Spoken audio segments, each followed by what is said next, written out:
এই রিসেন্টলি কয়েকটি ঘটনা ঘটেছে। আমি আবারও বলছি, আপনারা আদারওয়াইজ নেবেন না। সেটা হলো যে পরিসংখ্যান যেটা ২০০ খুন ২০ কোটি মানুষের দেশে, যেখানে সবকিছুতেই অনিশ্চয়তা, জি।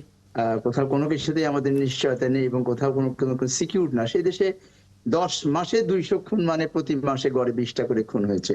তো এইটা স্ট্যাটিস্টিক্যালি কিন্তু খুব বেশি না। কিন্তু কথাটা হলো যে খুনের যে ধরনটা, যেটাকে আমরা মোডাস অপারেন্ডি বলি, জি। এটা খুব অ্যালার্মিং। আমি যে যুবদল নেতা কিবরিয়া মার্ডারে আমি যে ইয়েটা দেখলাম, ওদের সিসি ফুটেজটা দেখছিলাম, সম্ভবত কোনো একটা মার্কেটে বা কোনো একটা ব্যাংকে বা কোনো একটা দোকানে উনি ঢুকেছেন।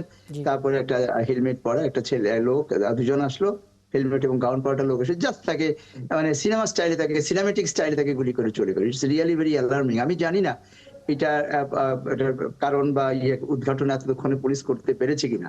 একজনকে তো যদি জনতাই ধরেছে, তার নাম হচ্ছে ভুঁইয়া জনি, তাকে ধরেছে। জি আর বাকি জি পাঁচজনের আসামি করে মামলা করেছেন তার ওয়াইফ। জি।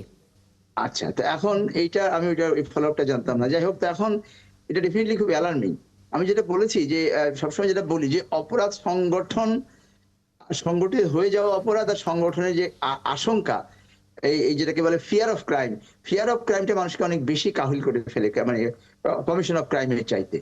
তো এটা ডেফিনেটলি আমি এর আগেও আপনাদের ডিফেন্ড করলেও এখন আমি মনে করি যে না, আসলে আইন শৃঙ্খলার পরিস্থিতি আসলে অবনতি ঘটছে এবং আমাদের বর্তমান আইন শৃঙ্খলা রক্ষাকারী বাহিনী তারা আমাদের কাঙ্ক্ষিত পর্যায়ে আমাদেরকে রাখতে পারছে না।